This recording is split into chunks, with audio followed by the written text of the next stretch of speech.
This is the fraction review part 2. We are going through right now, we're getting a lot of definitions. We will get a lot of practice with problems after we get these definitions under control.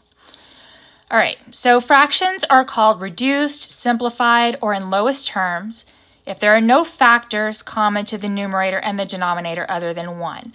So what this means is that, say, if I have 4/7, that would be in lowest terms because there's no number that divides evenly into both 4 and into 7. But if I had 4/14, that is not in lowest terms because I could divide both of those by a 2. Okay, we'll talk about how to get these done in a minute, but that's generally what that means.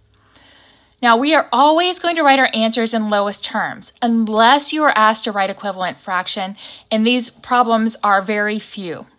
Okay, almost always you're going to be writing your answers in lowest terms.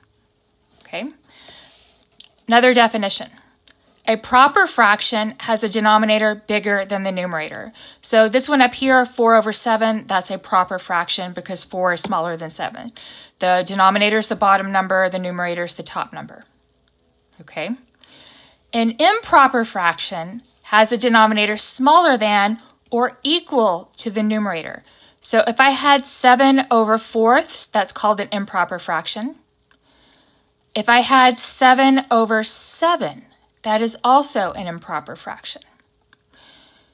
Improper fractions are always greater than or equal to 1. Okay?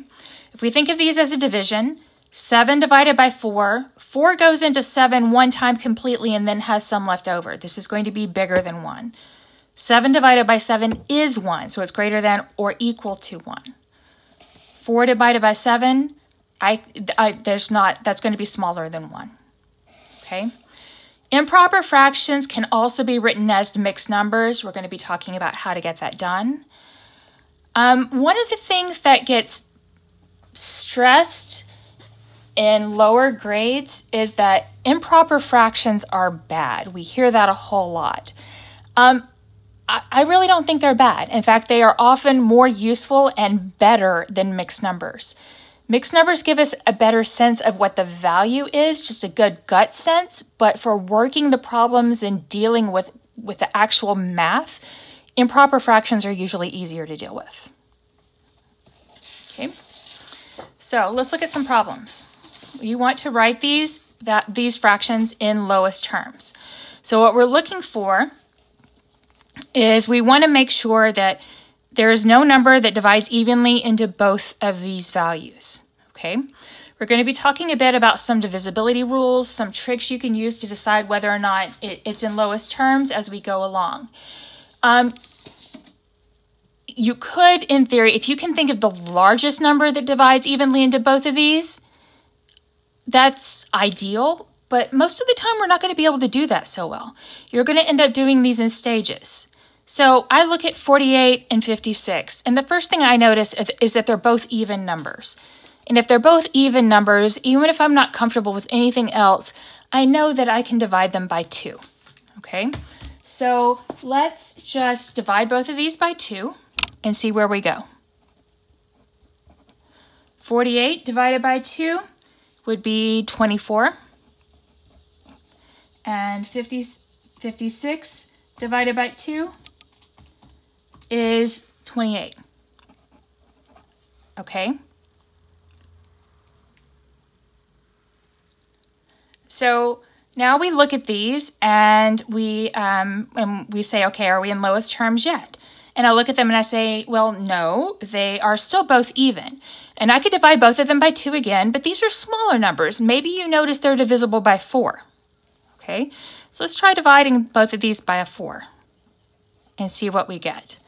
24 divided by 4 is 6. 28 divided by 4 is 7. So I get to 6/7. There's no number that divides evenly into both 6 and 7. So this would be your answer in lowest terms. For future reference, if your values are 1 apart, they're always going to be in lowest terms, no matter what. Okay. You will have access to calculators that will do fractions, and you can enter it and reduce it. I'm going through this review as if you don't have a calculator, mainly because there are chapters where we have to make sure we understand how fractions work completely, and your calculators aren't going to be a whole lot of use to you at that point. So we need to get these skills under our belt, and then later when calculations become less important than knowing how to work with fractions, then we'll use our calculators a lot more. Let's do one more here. I'm going to reduce 5 over 25. Now, if your numbers end in 5 or if they end in 0, they are definitely divisible by 5. So I'm going to divide both of these by 5. 5 divided by 5 is 1.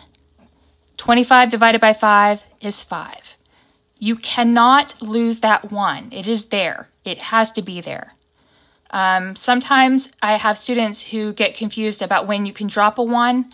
If I ended up with 5 over 1, then I can say it's 5. 5 divided by 1 is 5. It is true. 1 divided by 5 is not 5. It's important.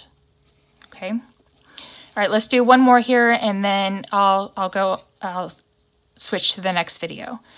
This asks to give it in simplest form. That is the same thing as asking for it in lowest terms. So this is the same type of problem we just did. I have 10 over 42. They are both even numbers. I don't necessarily know where I'm going to end up, but I'm going to divide these by 2 to see if they get smaller.